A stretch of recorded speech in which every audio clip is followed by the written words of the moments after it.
Yeah, the wireless one on for me. Testing 1, 2, testing. Testing 1, 2, testing. Are we up? Running? Yes, okay.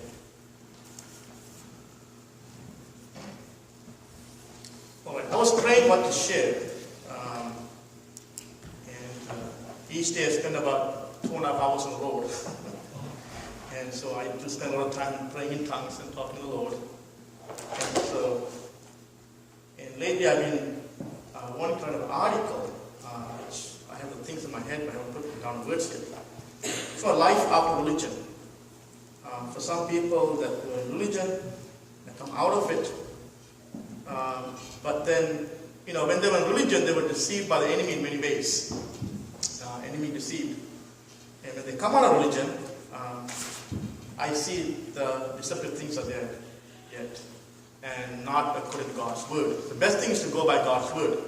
So anyway, I've been working on that. So I was thinking if I should share that, but I didn't get permission from the Lord to share that.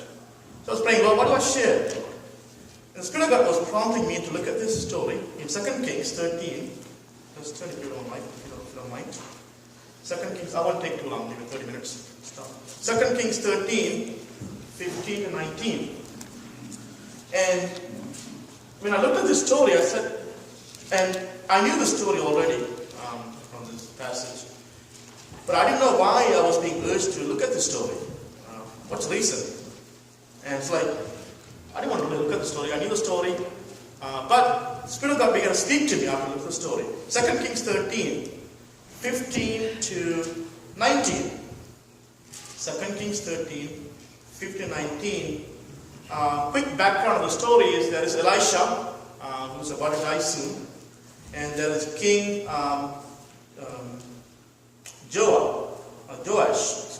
King Joash. And King Joash was the time of battle. And he is coming to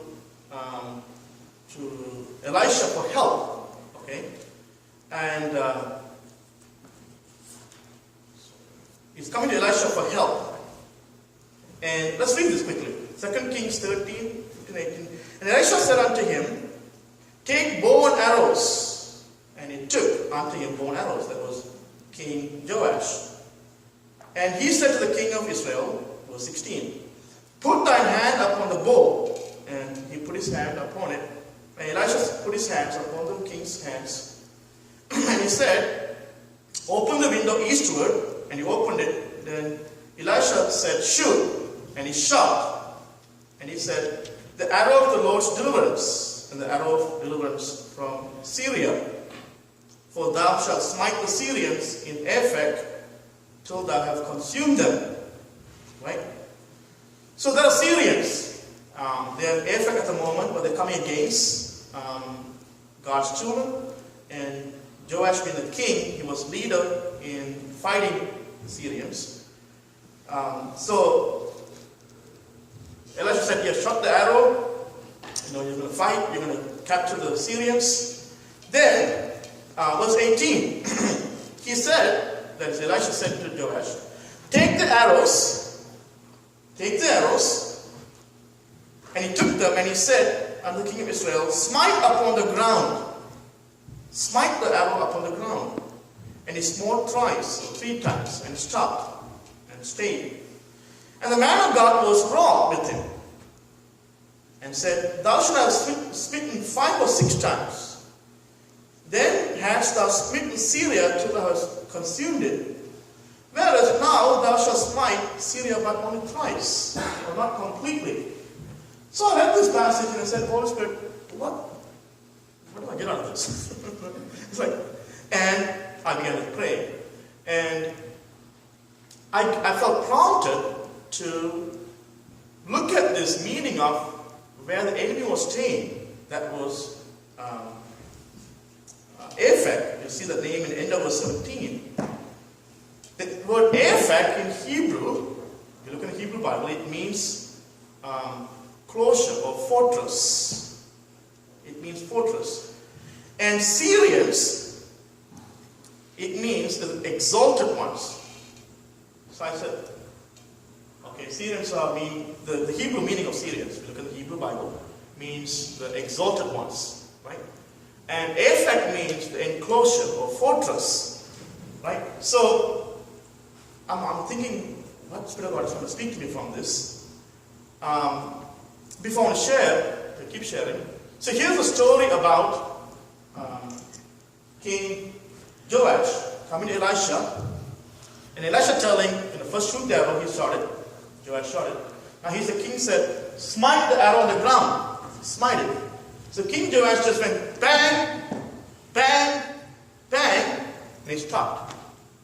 And Elisha was angry. He said, how come you didn't keep going? You should have keep going until you have consumed Syria completely.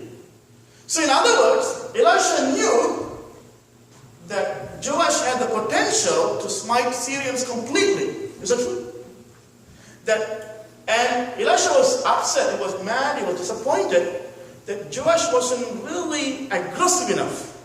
Does it make sense? He wasn't going completely enough to beat Syrians. He was like bang, bang, bang, and stopped. Do you get the point?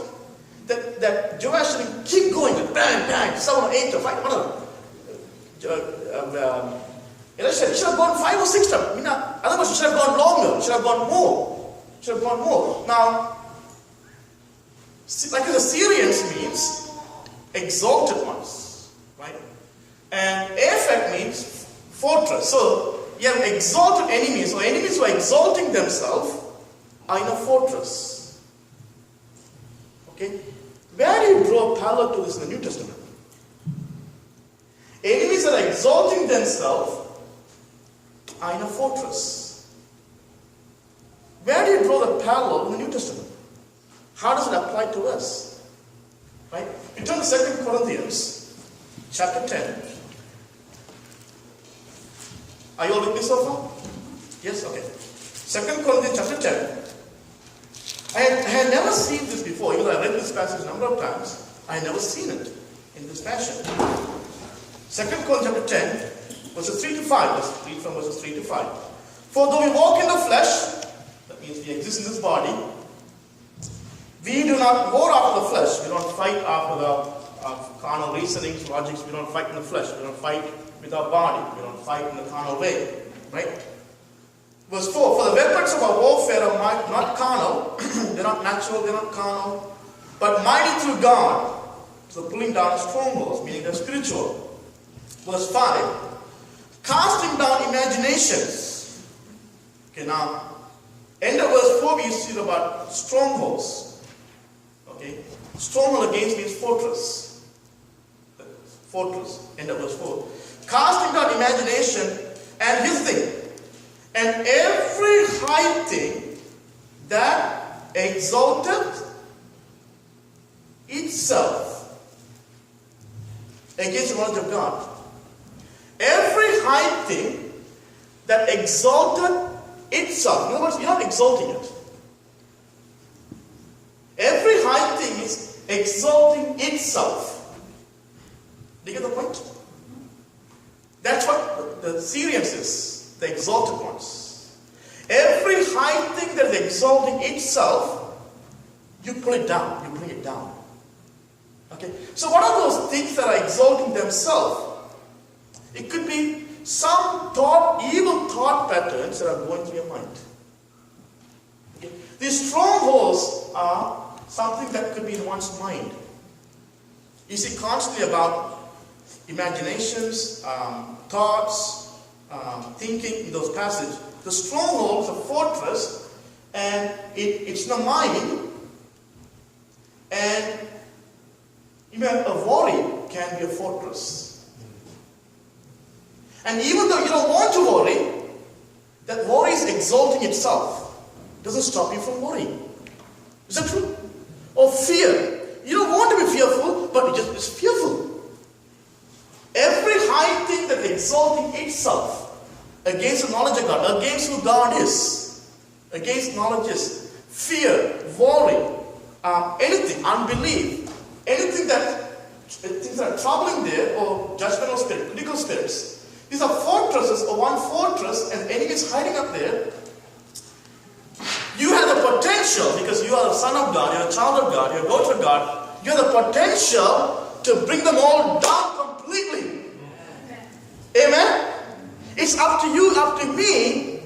free of these fortresses. So when Joash came to Elisha, Elisha was not fully happy because Joash did smite the arrow, but he stopped. Aren't we like that sometimes? I'm struggling with worry in my mind, and I'm fighting it, but then I'm just giving up halfway through. I'm not going until I conquer it completely. Do you get the point? Oh, the Lord wants me to do something, and there are a lot of unbelief and different thoughts are going in, or like we heard dream. I have a dream I want to fulfill, but there's some fear or maybe lack of confidence. Those thoughts are going through our mind. God wants you to conquer them. Don't just fight them a little bit and stop. Don't fight them halfway through and stop. Right? You have the full potential to have full victory. Now, in a few minutes we'll see what is the sign or outcome that someone doesn't have a wrong fortress in their mind. Right? But that's really the message. And to be free of any wrong fortress, enemy in your mind, it's awesome. That any negative thought, any carnal thought, any fearful thought, even any wrong thought about yourself. You know, it's one thing to, when the Lord convicts you of something or realize something wrong and say, God, I'm sorry, please forgive me. It's another thing to be critical of yourself. Even put yourself down. Please don't do that. One thing to say, Lord, I'm sorry, repent. Another thing to say, I'm no good, I'm evil, I'm bad. No, that's wrong. That's negative self-image. That's totally not of God. But some people, not a day goes by without such evil thoughts in their head. Is that true? And like, I'm a failure, I'm not good, I'm not getting things done. No. But could that be a fortress in the mind where the stronghold, the fortress is not brought down yet? Completely. Completely eradicated. Completely removed. Hallelujah. So, Elisha was upset that Joash didn't do a complete job. Elisha wasn't fully happy, right? Same way, your fullness of joy in your life, fullness of joy is when you have no evil fortress in your mind. No evil stronghold in your mind. Isn't that awesome to have a free mind? Isn't that awesome to have a mind that is always positive? That's awesome. Right? It's awesome. Now, so what should be the fortress in our head? Or who should be the fortress? If you turn to Nahum, N-A-H-U-M, Nahum, chapter 1, verse 7. Nahum is before Habakkuk, I believe. Nahum chapter 1, verse 7. Nahum 1, verse 7. He says something that's very beautiful. Nahum 1, verse 7. The Lord is good. A stronghold in the day of trouble, and he knoweth them that trust him. The Lord is good, a stronghold, a fortress. So, the only fortress to exist in our thought life should be the Lord. Lord is good. He is my stronghold. He is my fortress. Lord is my fortress. Lord is my stronghold. And that's how we want to live. And all the other strongholds, we want to bring them down. How many can say amen? We want to bring them down. Now, how do we know that any strongholds are brought down? Evil strongholds? One simple sign is that in that area, if evil strongholds are brought down, in that area, you will fully trust God. Now, can I prove them with scriptures? Let me prove to you. Turn to Psalm 91, verse 2.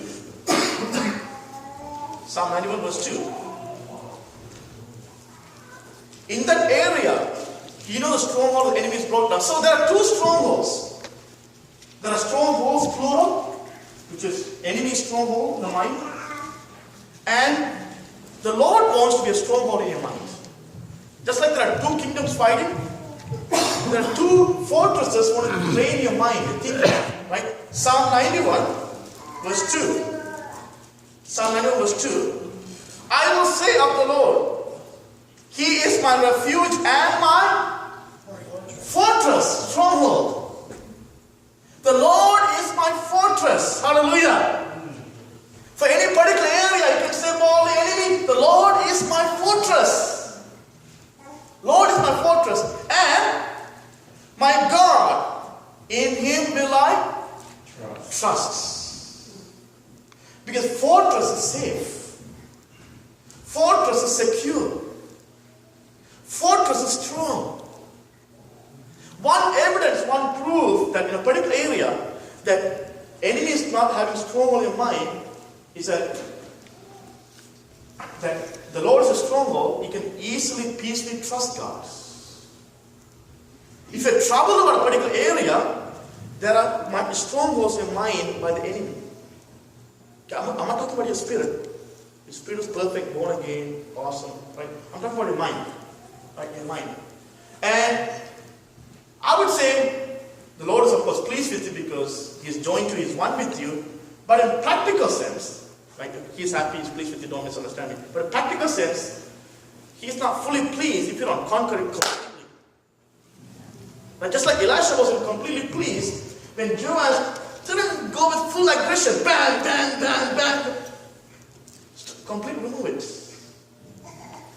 So that means, again, the spiritual parallel is that you have all the power you need, you have all the weapons you need to conquer your thought life. You have all the power you need, all strength you need, you have the weapons you have to conquer. And once you have fully conquered your thought life, your real Christianity begins. I'm telling you. I know that sounds strong, but the real life of Christianity, of joy and peace and righteousness just begins. Till then, you're still fighting. You're not enjoying the fullness of the gospel. Of course, you're a Christian, by the way, I'm not saying that. I'm talking about real practical Christianity. It just then, life of Christ is just awesome. Once your thought life is under control. How many can say amen? Is that true? Right. So here we see, the Lord is my fortress, and Him will I trust. Let's read another verse. There are many verses like this. Psalm 144. Psalm 144. Verses 1 and 2. Psalm 144 verses 1 and 2.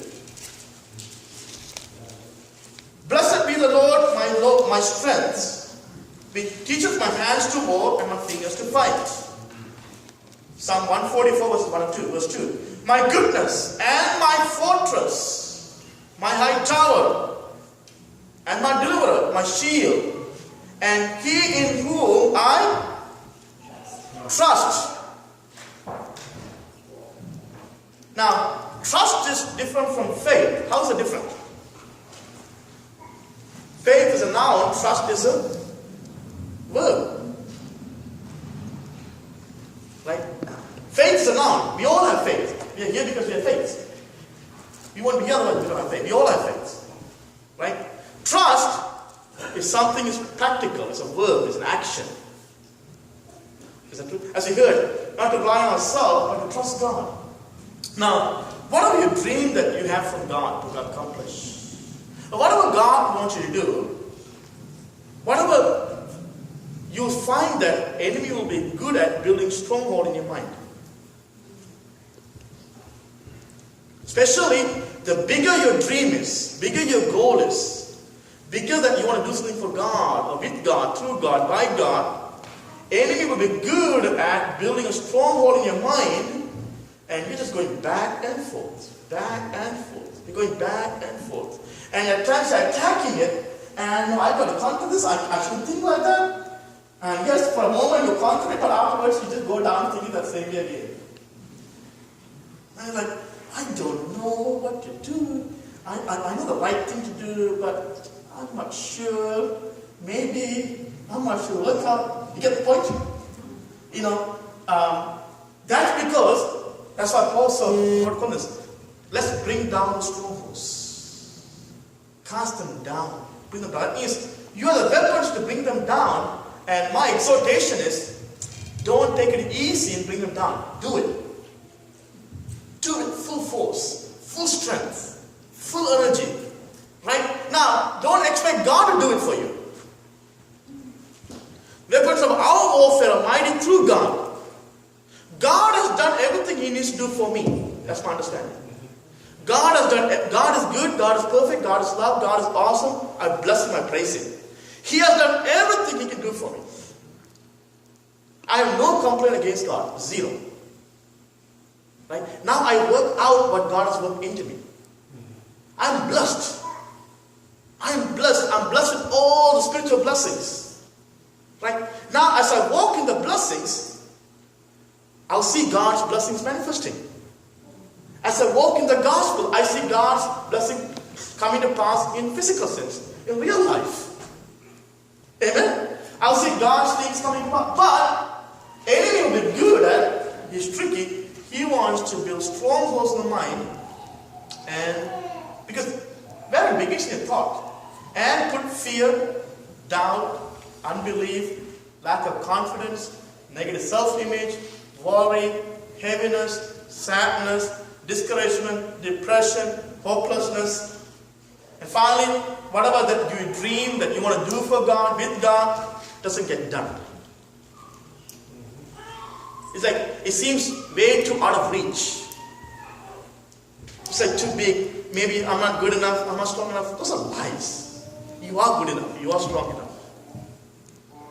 But how many of you honestly here, perhaps you have a dream or goal or purpose, or you had in the past, and you know, you sense it was from God, and you want to do it from God, but you all kind of got bombarding attacks in your mind regarding that project, or that work, or that action, and because you got all kind of thoughts in your mind, you kind of put them in the back burner. Anyone here? Yes, most of us. You put it in the back burner and say, oh, let me see, let me wait on God. God, you're not waiting on God, He's waiting on you. That's right. God wouldn't give His Son to die for you and then wait, playing with His thumbs. You know, let's see, maybe 2 years will be ready, 3 years. No. Doesn't make sense for God to give His best and the only beloved Son to die on the cross and to hold back anything He wants to work. No. That's why faith is so important, and trusting in God, as we heard, relying on God. But for us to take the next step and do it, we have the thoughts fighting in our head. It's dangerous, it's too much, it's too difficult, too hard, don't do it. Then you're like, okay. Then we stay in the comfort zone, safe zone. Right? We stay in the safe zone and say, well, let me stay. But if you're in the safe zone, you won't accomplish much for God's kingdom. Safe zone is a lazy zone and easy zone.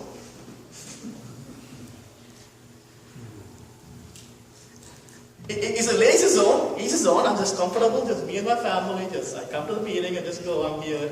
But no, there's so much of potential in you through God to get things done. Enemy knows how much you're capable. Enemy knows the Lord is in you, the Spirit of God is in you. You can get accomplished a lot. Enemy knows that. He's fearful of you. But he put thoughts, and those thoughts, they sound logical, don't they? How many realize that those thoughts are logical?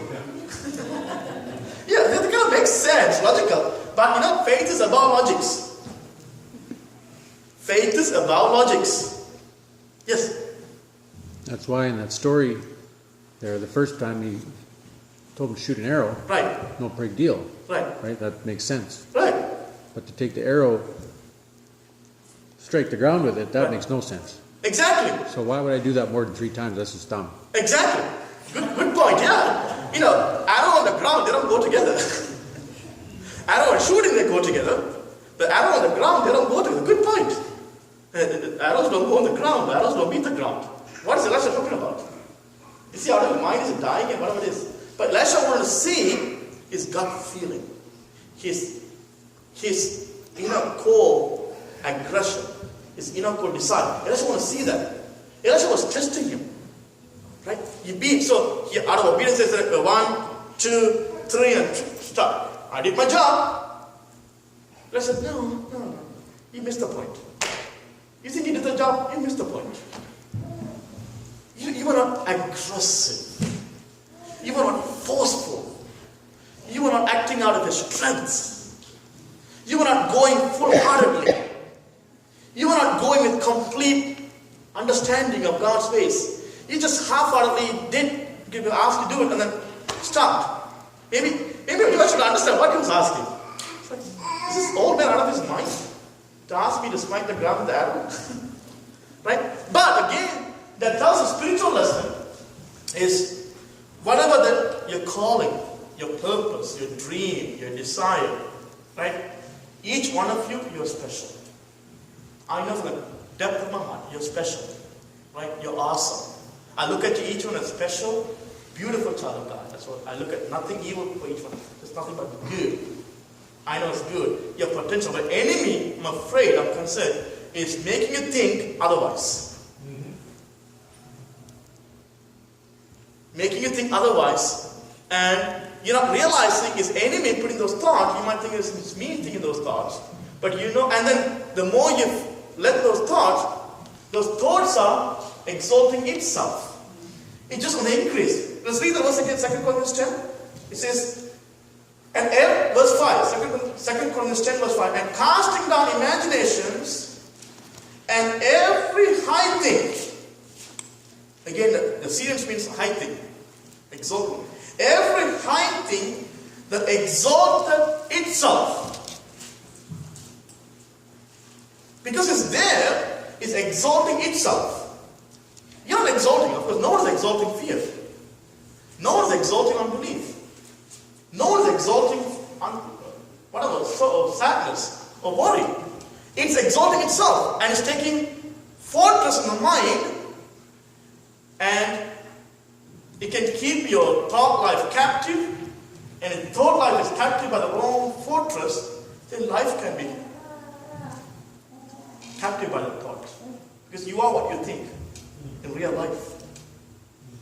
You're a child of God. You're born again. That's the spirit. Come on, the real life, you are what you think. If I got up last night and said, I cannot preach. I'm so fearful. They're going to look at me. They're going to judge me. They're not going to like me. I'm not going to preach. I don't think that way. I don't care what people think. I do my job. I don't care. I do what God tells me to do. Here or anywhere, whatever it is I talk. I don't have negative thoughts. So I'm free. I can jump, I can walk, I can dance. I'm free. Hallelujah. Whether you like me or not, it's your problem. Totally your problem, not my problem. Right? I don't have no negative thoughts. Thank God. I can preach freely. I can teach freely. I can talk to people freely. I can pray for people freely. Right? I don't have double thoughts. Thank God. Thank God. I thank God for the victory. It's the same victory for yourself. Right? You know your calling. You know your walk with the Lord. You know what the Lord has asked you to do. Maybe you think it's too big. Maybe you think it's too hard. No. Lord wouldn't ask you something too big to do. No. Right? He wouldn't ask you, like, if I take a 2-year-old child and say, please carry this chair, I'm foolish to ask that. If I ask a 2-year-old child to carry this chair, I'm foolish. Is that true? Yeah. That chair is way too heavy for a 2-year-old child. But if I'm in the right mind, if I have my head on my shoulders, and if I ask the child to carry the chair, that means I think he or she can do it. Is it true? That's what I'm asking. If God has asked you to do something, because He knows through Him you can do it. Yeah. With Him, through Him, by Him, you can do it. It's possible, it's feasible, it's doable. Right? We want to conquer this stronghold and cast them down. And to me, I know at times you have fought against these thoughts and fears and sorrows and battles and fought. But I think few of you have fought and kind of given up. Just stopped the fight halfway. You're not kept on pressing till those unbelief and fears are gone. And those are just your own evil, captive thoughts, fears and unbeliefs. I know what it means. When God called me to do full-time gospel work, I had this fortress in my head for 5 years. And I was like, I'm never good at this. I can never do this. It's like ridiculous what the Lord is asking me to do. Ridiculous. In fact, indirectly, I was telling the Lord he was ridiculous. His request was ridiculous. It's like crazy. He's asking me to speak. I'm a very shy, strong introvert. And get up in the front and speak. It's like, is the Lord what? Is he crazy or what? I couldn't understand the ways of God. And I had to think fighting in my head.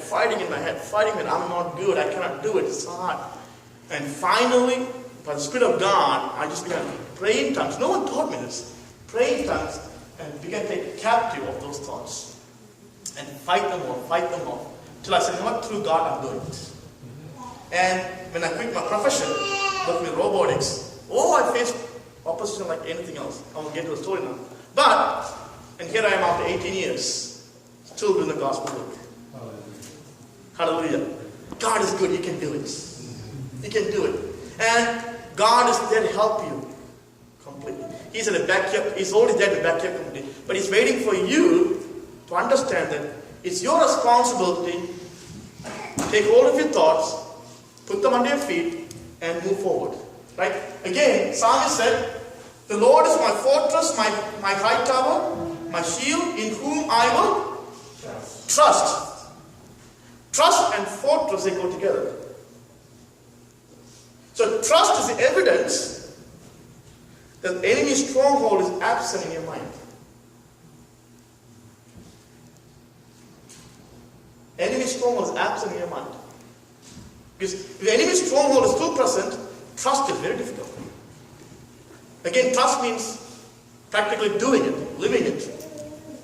Right? Living it. It's not faith. Faith is noun. Trust is verb. Right? How many of you have dreams or goals or plans or wishes or callings that you know in the depth of your heart you haven't accomplished yet? All the way up. All the way up. Okay, let's all come forward. Come, now we'll pray together. Come. We're going to pray. I'm going to stop here. Let's pray. Right?